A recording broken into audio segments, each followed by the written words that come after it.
So this is the kind of a playthrough of the Battle of Bannockburn from the Men of Iron game.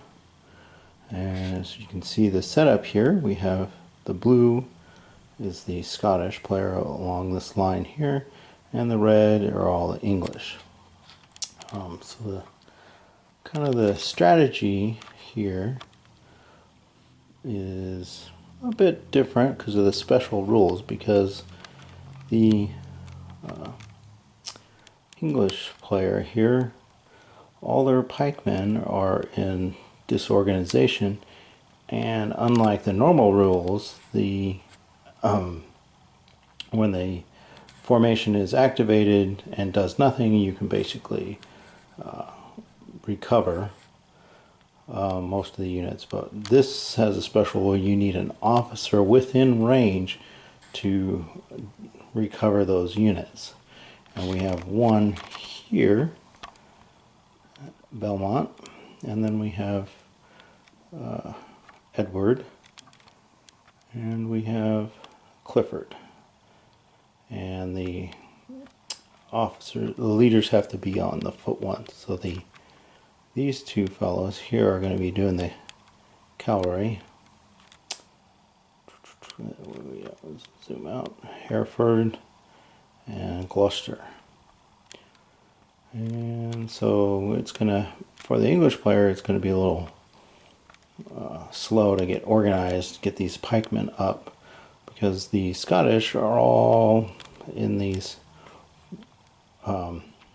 anti-cavalry formations, and with axemen hidden in amongst them.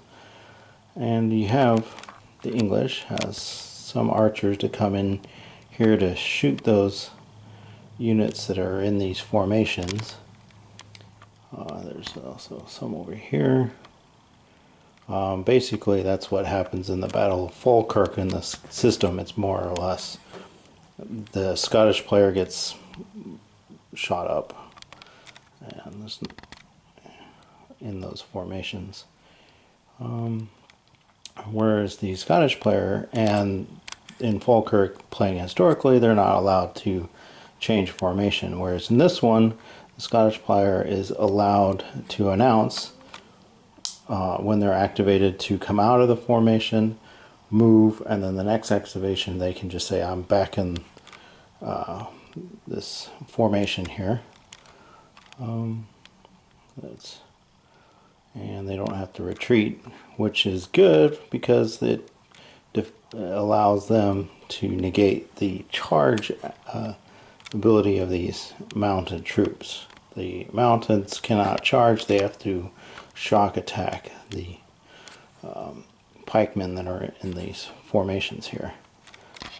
So the Scottish player's idea of strategy for this will be kind of to play out is to move the archers here over here and try to push these guys out, and then move one formation per at a time to take on the mounted men-at-arms here, and hopefully push them out before all these pikemen can get organized and then attack them. And so the English player is going to, his play is to get the men-at-arms up here to hold the center above this change of formation elevation, and then have the archers come in and do as much damage as they can to disorganize the formation, and then allow the men-at-arms to attack. Whether that works or not, we'll see. So this is Bannockburn after 3 activations. It is now to the Scottish player, but what has happened here is Edward Bruce moved his units up. Hereford and Gloucester were actually able to activate and bring up all the men-at-arms, and they attacked along the line here. Charged. This unit here was unhorsed by the bows. Another unit was also unhorsed, charged in, unhorsed, and retired back there. These three units here have been disorganized in their charges. The officer leaders, Gloucester and Hereford, almost were killed, and this mounted men-at-arms plowed right through, killed a unit because it couldn't retreat, and knocked this guy back, disorganized him. This mounted men-at-arms, he charged in, got disorganized. His charge kind of failed because of that unit here in support was in Skillon, and disorganize that unit here. Well, we have a few mounted guys covering the rear here.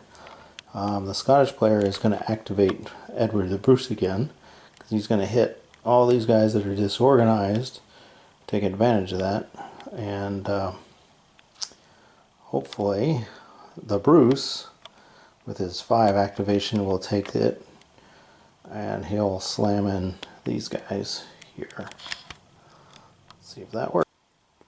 So after a few activations here from Edward the Bruce, is basically smacked Gloucester back, but also got a bit disorganized himself, lost 2 units, a bowman and a pikeman. The Beaumont has moved these guys up, who also got shot up, but tried to shoot these bowmen up, and that's probably where they killed one bowman. But then Clifford brought up these bowmen, which brought Morley out to attack, which got heavily disrupted when they attacked the bow line through reaction fire. And then they attacked, disrupted a few. Clifford was reactivated after Morley, and tried to stiffen his line up a bit more, bring up the pikemen. And then Edward the Bruce, Robert the Bruce, on the next activation came out and attacked the replacement from Hereford, who died. Retired one of the mounted men-at-arms, pushed the line and disrupted the one under the replacement leader. Hit some of the bowmen, but that lone guy in the center is holding out after multiple attacks. And so the lines are getting pretty disorganized and disrupted. But also the English has still got all these guys disorganized, and it's their next choice of activation on this one. I'm thinking I'm going to go with Beaumont here and kind of smash into the line of Edward the Bruce to break it up. So this is the status of Bannockburn after a few more activations. Basically what is important here is over here on the English side, they just lost all their bowmen here by Morley, came in and slammed hard. And in the center, the Bruce pushed the center away, killed off a few guys that retired because their flag here was completely surrounded by units because it couldn't get next to retire over here, so they were eliminated. So the English player did a activation of all the foot soldiers to get them out of the way. So these two spots have been opened up, but it also allowed them to bring everybody on from the camp and push in here. And then they were lucky enough to get Beaumont here activated right afterwards and push hard into Edward the Bruce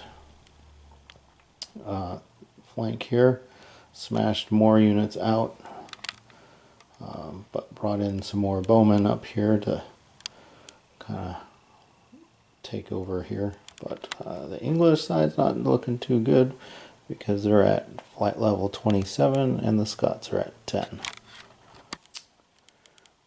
So this is the end of Bannockburn. The English lost their flight roll. They were at here at 38.